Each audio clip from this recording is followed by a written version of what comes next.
is Tuesday afternoon, and welcome to all those who are not in the classroom. And we do have a good group in the classroom as well. Before we get started today, hopefully all of y'all got the email I just sent out about 30 minutes or 45 minutes ago.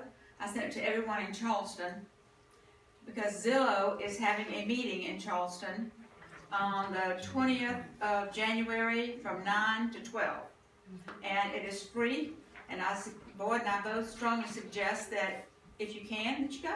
It's not going to hurt you. I don't know what we'll get out of it. I'm not sure. But we're planning on going. Just, why not? If you don't have something else just dire, I think we should go. It's not going to do anything but be a plus in your crown with Zillow. Or see what they're up to. They had a national meeting in Las Vegas, and they had a national meeting in Las Vegas, and Holly Gamble Bryant went. Because she's a premier agent with Zillow. And I think it was 4 premier agents. My understanding is what they had in Las Vegas was for the premier agents. And she said it was outstanding. The networking was great. Okay, we are going to talk about this year is a new year is here. And we're excited about it being a new year. And all of us are going to have a bigger and better year this year than we had last year. Everybody. And I know we've got a couple people that will be coming in late because they are at the orientation this morning, becoming realtors. We are going to get started today talking about business, a bigger and better 2015. What will make it a bigger and better 2015? It's only you. It's all about you. You are the one that's going to make it a bigger and better. It's not me. It's not Boyd. It's not your mother or dad or sister or spouse or significant other. It's you. You need to be at the top of your game. And how would you be at the top of your game? Education. Coming to the Tuesday classes, getting every opportunity that you have to get educated. From the Board of Realtors, wherever it is. Your reputation depends on your knowledge. And I suggest one good way in the Charleston market to keep up with what's going on in the market, an easy way, is with Doug Holmes. His subscription is $10 a month. You can put it on your ledger at Agent On. We let you do that. He sends out weekly information, and he always gives a little synopsis at the beginning of his email that if you don't do anything else but read that, it's worth the $10 a month. It is absolutely awesome, in my opinion. And he provides a monthly newsletter that you can use as you can. He does provide a monthly newsletter that you can put your name and stuff on and send it and make it yours. He doesn't care. Good too. And it is a very good newsletter. He puts the time and energy into writing it, and you can use it. So for $10 a month, I'm sure everybody spends more than that on Diet Cokes, or real Cokes, or whatever. Iced tea. Interesting, Trulia did a survey, and 36% of Americans feel that 2015 will be better than 2014 for selling property. This is a Trulia survey that they did. So what does that mean? It means we should be able to get better listings, more listings, hopefully, in 2015. Front and seat, front and center.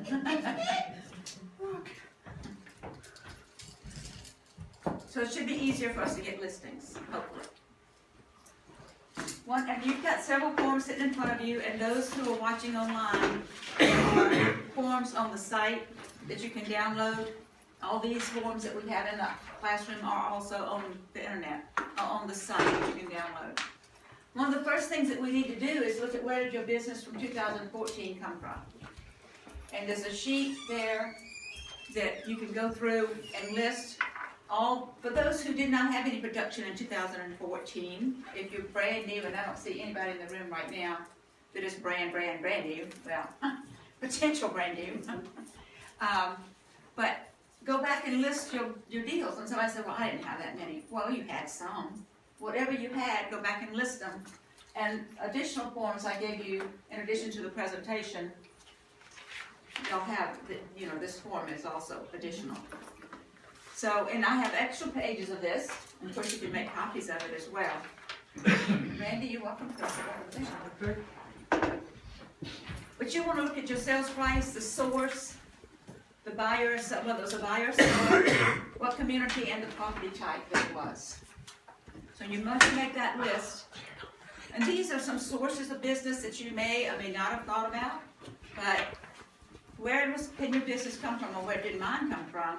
Did it come from referrals, repeat customers, farming, open houses, relocation, asset manager, people like Tim, FISBOs, expired listings, flyers, mailers, floor call, Susan. Susan did really well last year with her floor duty calls. Event or seminars, networking or community group, cold calls, Mary Beth, doing great with her cold calls. Warm calls. What's the difference in a cold call and a warm call? Somebody you know. Because you need to know. Warm call is somebody you know. If you miss fear. Door knocking. Donna Andreano has done well with her door knocking. Social media. Mary Beth was telling me what she's doing on Facebook with her new. She has a new listing, by the way, because of her calling that she's been doing, and she has put an ad on Facebook. And you were telling me you got tremendous response. It's $5. It was the best $5. She spent $5 to put an ad on Facebook, and she's just got an amazing response. For your listing? Yeah. It was great. $5 is And so actually, ridiculous. Mary Beth, if I can tell them, Mary Beth told me that Tim Loss, Prosperity Home Mortgage, gave her the clue to do that. Yeah. And she said it's just been amazing. Hadn't sold it yet, but she might. So So that. Online reviews, what would that be? truly, Trulia, Zillow. Make sure you get your reviews up on Zillow. Get people that you've done business with to write reviews. If they haven't done so, you really need to get that done. Oh, a personal website. You know, some of y'all may can think of some other things as well to add to that. 2000 performance review, your average sales price. You want to figure out the number of closed transactions that you had, the total price of all the properties closed or sold, and then you can divide those so that you get your average sales price per transaction, so that you have a feel for what your average is. Then you're going to look at your total commission dollar. How many listings did you close? How many sales did you close? Then the listings plus the number of sales, you add those together. Then divide that total of listings plus sales to obtain your average commission per transaction. This is developing a pattern so that you can figure out what you need to do next year once you set the monetary goal that you need. The goals for 2015, and I should have told y'all that the ones who watch it online, the whole presentation is online, that you could download it and follow that way because it's difficult to see the screen, I know, online. Set your goals for 2015, whatever your monetary goal is. Then you know your average commission per transaction because you just calculated it. The number of transactions needed to reach your goal, you divide number 2 by number 1. Then you know how many transactions you've got to close. Percentage of closed sales that were listings last year. How are you going to figure out what percentage of your closings were listings? You know how many listings you had on that other form? You know your total, so you just divide them and that gives you a percentage. Maybe you had 20% listings and hopefully 80% listings, since we really ought to be a listing office and go for the listings. Then look at the number of listings that you would need to reach this goal in 2015. So you just divide, apply the percentage in 4 to number 3, percent of the total number. And then you need to look at the total number of buyer closings you need. You simply subtract the listings from your total. And I'm hoping that everybody will go into more listings this year than you've done in the past. Listings brings you buyers. If you get the listings, the buyers will come. That's been proven over and over and over again. So just go get the listings, then your buyers will fall into place. Now, I was going to switch over to this computerized that Boyd put together. Some of you have seen this, some of you haven't, maybe a lot of you haven't. But this is, we have the 450 plan on here. If you're on the fixed fee, you click on that. If you're on the 80/20, that, the 70/30 is this one. And it's set up so that you put in here Oh. everything that's in green. And everybody that wants this after this class today, if you don't already have it, let me know and I can send it to you. And then you can go in and play with it yourself. You can change anything that's in green. If you change the other things, which you may be able to do, because if I have time, I'll go in and lock the other cells for you, but I may not have time to do that for everybody. So if you go in and play with something and you mess it up, just email me and I'll email it back to you again. But you can change all the green spots in there. So in this one on the 70/30, we say you want to make 30,000 your first year if you're a brand new agent, or if you want to make 100,000. Whatever it is you want to do, put in there. And then this automatically calculates everything else for you. But it does tell, if you want to make 90,000 gross in the 70/30 plan, it's telling you you're going to have a gross income of 113,916. Now over here are some expenses. And Boyd, you jump in anytime because you developed this. The association fee is the $50 a month that agent owns, so that's for the year, $600. MLS fees, $105 per quarter, so times 4 is $420. The board dues for the year, $396. Now you can add other things in here. If you technology, telephone, whatever is pertaining to you personally, whatever you put in there. And then that gives you have your total commission expenses there. Then we come down to some assumptions down here. Now we've already figured out in the other plan what your goal is and how much transactions and things you're needing over there. So you plug that goal in at the top. This is assuming that 50% of your deals are going to come from listings and 50% from buyers. It's the way it's set up right now. But notice it is green, which means you can change it. If you're a heavy listing agent, you can put this and put 80%.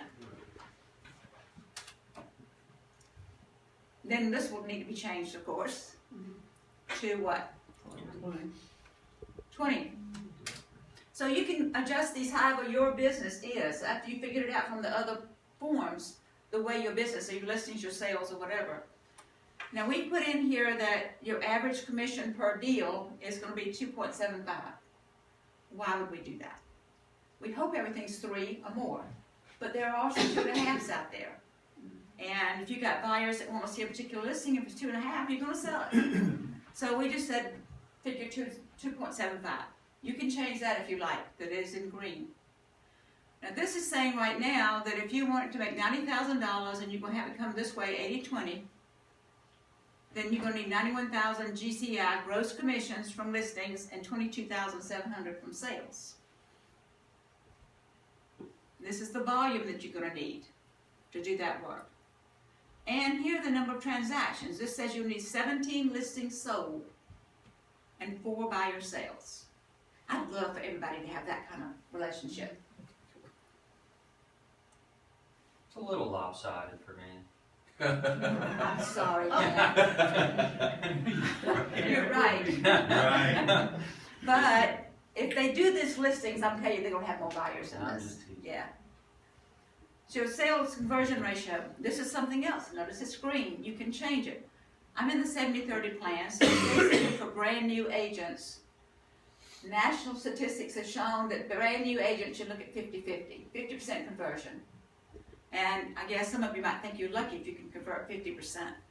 But we're talking about taking 50% of the listings taken and let them come into a listing sold, which would be a transaction. I'm so used to the apple, I go the wrong way with the scroll. There I go. What did I do? Okay. Then we're going down to the prospects. This is saying you need 33 listings taken and 8 contracts written if you're going to close 4, based on the 50% conversion, right? And you need to take 33 listings if you're going to have 17 sell. based upon these conversion ratios.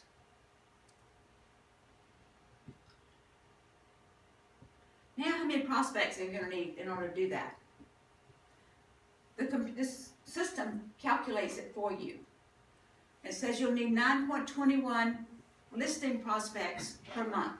Now, I'm not talking about leads. Remember how to define the difference in a lead and a prospect.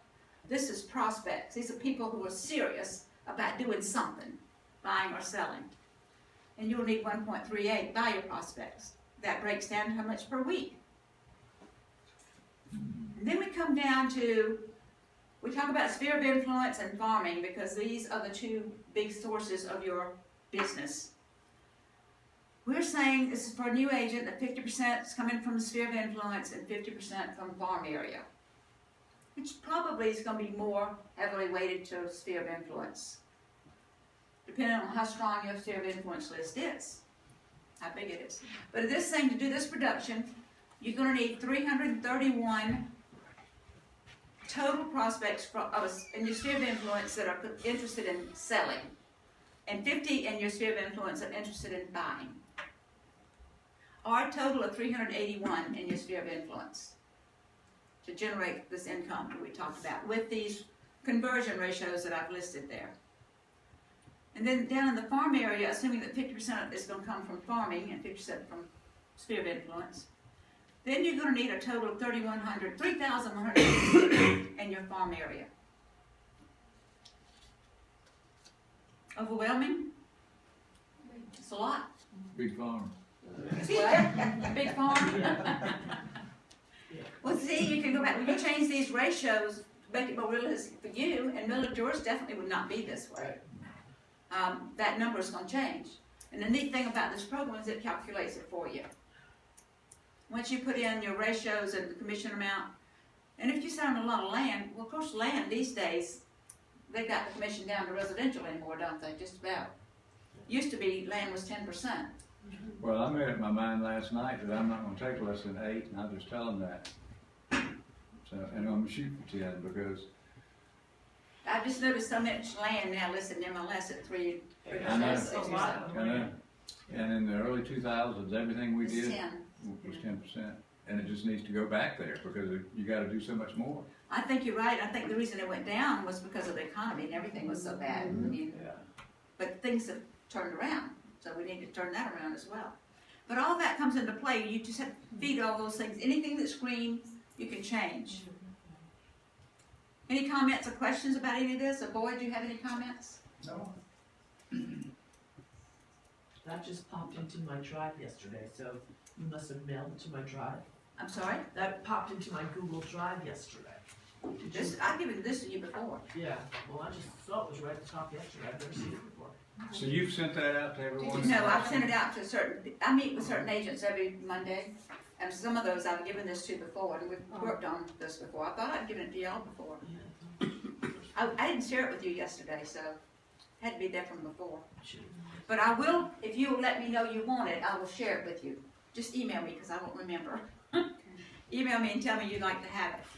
And the new agents, the ones that I've been meeting with every week, and anybody that wants to meet me with me once a week, I'm happy to do that. For 10 or 15 minutes, it's called accountability sessions. I have like 8 or 9 that I do that with every week now.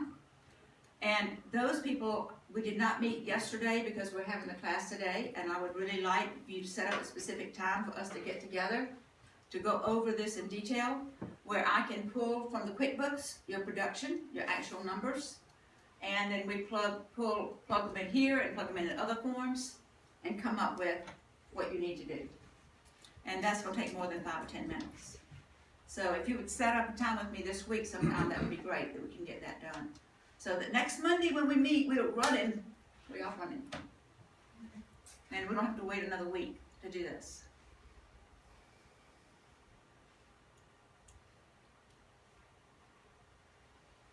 All right, here we go back to here. I don't want to go back from the beginning. Lisa, how did I do that? I'll just go from the beginning, I guess. And skip over there.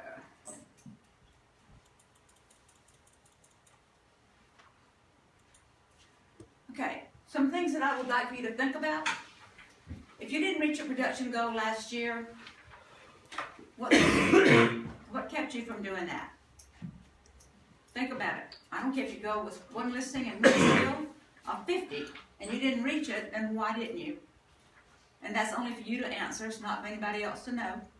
What specific activity or activities had the most positive impact on your last year's production? And Susan and I were talking about this weekend when she was on floor duty, and she just had a really good floor duty sessions.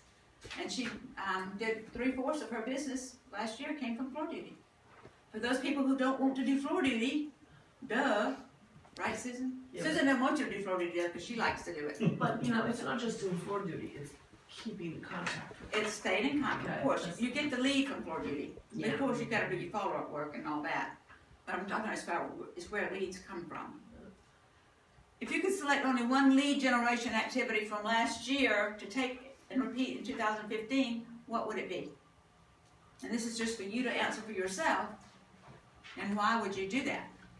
Would it be farming? Would it be calling every day? Would it be floor duty? Would it be referrals? What would it be for you?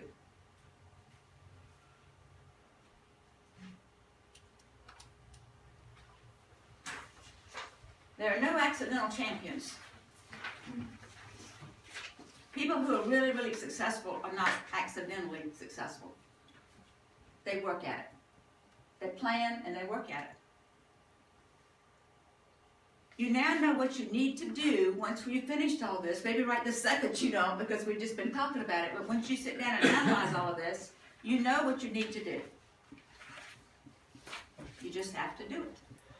Can anybody else do it for you? No. You have to do it yourself. Remember at the very beginning we said it all depends on you. Only you. Nobody else. This makes me think about y'all have heard me say this many times if you've been around me for any length of time. This goes back into saying, we plan what we need to do, okay? You know what you need to do. You just got to do it. And I'm here to tell you that if you do that every single day, you will meet with success. Unexpected. This is Henry David Thoreau's definition of success. And it's my motto. It's what I live by. If one advances confidently in the direction of his own dreams and endeavors to live a life which he or she has imagined, they will meet with success unexpected in coming hours. You do every day what you need to do. You know you're supposed to make so many calls, do so many this and so many that. You just do it. I tell people I don't set goals. I've always said that, and boy, used to cringe when I said that. And I'm sure you would too. I do have goals, and somebody was telling me the other day, you have goals.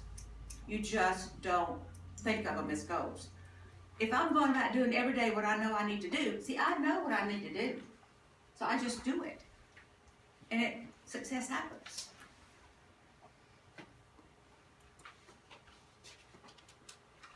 There was one other sentence that it says that champions are not accidental, but you really have to focus yourself and be disciplined to do the things that you know you need to do. It's simple. It's really simple. And that's all I have, folks. Until y'all meet with me separately. Thank you very much. Now, y'all may have some questions. If you do, feel free. And Dan is here. You have anything to tell us? You share with us about the VA Thanks. A couple incentives? quick things. Our FHA program, we've dropped the credit score to 600.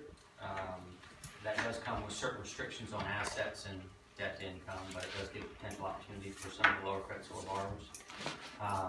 If you're not familiar, we have a VA incentive going on right now where a traditional VA loan, a veteran, we will waive the appraisal fee, we will waive the $695 commitment fee. We were doing that for the last 2 months. We're going to continue that all the way through the first quarter, through the end of March. So our VA product is phenomenal. Pricing is outstanding. And that's just another $1,000 incentive that goes on top of it. Now, just to clarify any misconception or misconfusion, I talked to Rex today, and Rex was telling me, yes, we don't charge the appraisal, but we charge it up front and give it back to them at closing. Rex told me that's what she was doing. So, I mean, they don't pay for it, but she said she gets it up front, so she has a commitment. But Yeah, and that's the what, end result, it's not paid for. correct, and that's, we did on most loans, and probably what she's done in that certain situation is, you avoid a client from shopping and Right. and moving around, so if she collects a commitment up front from them, ties them in Right, to moving forward in the process, right. but they're not gonna pay it. And then without going into much depth, 2015 is a year where another piece of Dodd-Frank legislation is going to take effect. It's going to start in August, and this is the combination of the traditional HUD-1 and closing the final till statement. So that normal HUD-1 that you see at closing, they were tasked with combining that and combining the upfront good faith disclosures. And the new requirement is going to be that that HUD has to be available 3 days before the close. So that's all the further definition you have, was whether it actually goes through and gets done. We'll see. It's going to create a mess. Now, we have something called target date, and 80% of our loans meet target date, which means they were delivered 2 days early. So we were well in advance of this. But if you think of it in this perspective, we were 80% of our loans were, way to go, 2 days ahead of time, unheard of. 20% of our loans would have failed by the new standard, and we'd had to move the closing on 20% of our loans because they weren't there 3 days in advance. So it's going to be a pretty big change. What does it mean to you? You're very unlikely to get that 3-week closing done because you're losing 3 extra days in there. So now you're almost talking about a 2-week closing start to finish. It's very important that when you get a ratified contract, you give it to the loan officer that day. You can't have extra days in there. You're cutting down the process. So, and certain banks probably aren't going to be able to get 30-day loans closed. So we'll be able to function on 30 days, but we need all 30 calendar days. Another little thing about that, you said it starts August. Starts So we have August August to get used to it. I'll get you more details as it comes out, but just start in your mind thinking about this because a lot of lenders are going to get caught flat-footed, just not being able to handle it from an operations standpoint. Some of them are just going to say, we need 45 days to close, start to finish, period. Some of them do that now anyway. So we'll still be able to do it 30 days, but you think of that, that's only really 21 business working days any given transaction. So you start cutting 3 off for the closing, cut another 2 off for not turning it in, another 2 off for a customer being slow, and it gets pretty dicey. Well, if you think about it could end up being disastrous because the attorney's going to meet with the buyers 2 different times, it sounds like. They got I to don't give know them how all that's going to go, yeah, and I don't know whether we're going to have the attorney 4 days in advance so that they can prepare. I don't know what happens if there's last minute changes, whether that resets the clock. None of that is laid out yet, which is why in the good world of the government it's likely to change. It says the rollout date's likely to change, and we'll get all worked up about it and get all hustled in August and then it'll change. just something to think about. The new year's bringing new things. I didn't mean to cut you off. Are you through? You're fine, that's it, I don't want to go in depth on that. You do lot loans or land loans in town, man? Look, I can find out the local banks that are doing them, we don't, refer them out, I'd have to find out. Awesome. Roxanne would know. Greg? She didn't the other day, I asked her. She did. And she's kind of where I am. Yeah, there aren't a lot, but it would be the local regional banks. Greg has a question. Dan, what is the intention of this? To protect the poor consumer victim. I mean, that's generally it. It's always geared around that the client is a victim 100% of the time, and the realtors, builders, attorneys, and mortgage bankers are the big bad bullies on the street, and it is a complete overcompensation for what happened in the early 2000s. And this is put in effect in the original Dodd-Frank Act years ago, it just hasn't rolled out yet. So it's, in general, supposed to streamline and make the paperwork easier for them to read and navigate the fees and percentages and APR and rates. And that's the intention. But I don't think the ones that are out there now are all that complex. The 3-day lead time is so that they don't feel rushed to make this huge decision, that they get ample time to look over the figures and decide whether they want to make this commitment and make this purchase. I guess similar, we said this morning, similar to a 3-day right decision on refinances and Yeah. stuff. You know, and now the ironic part is that the truth of the matter is, by the letter of the law, all these things should have been delivered 2 days in advance all along. It just never was adopted, no one ever enforced it, and most packages would get their day up.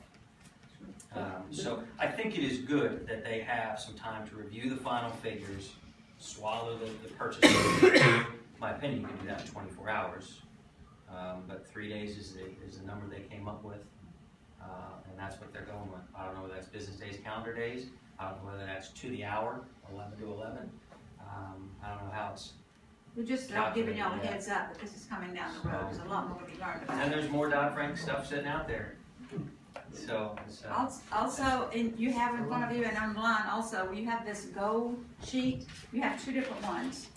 This, if you want to use it, if you don't, just leave it here and we'll pick it up. If somebody that would like to use it, don't feel you have to take it unless you want to use it. But you can set your own goal, whether it be for listings or closings, whatever, doesn't matter. You can get more than one and have one for listings and one for closings. This one is where you can plot. If you say do listings and closings, you can plot them on the same. Do one in blue, one in green, one in red, whatever. And you can just, every time you get a listing, you just put a dot where you got it. And you can track your record for the year that way, if you want to do that one. Those who meet with me regularly, we will definitely be doing this, at least, this one. So again, if you don't want to take these with you, feel free to leave them, and somebody else will use them. That's all I have. Thank you very much. Thank you.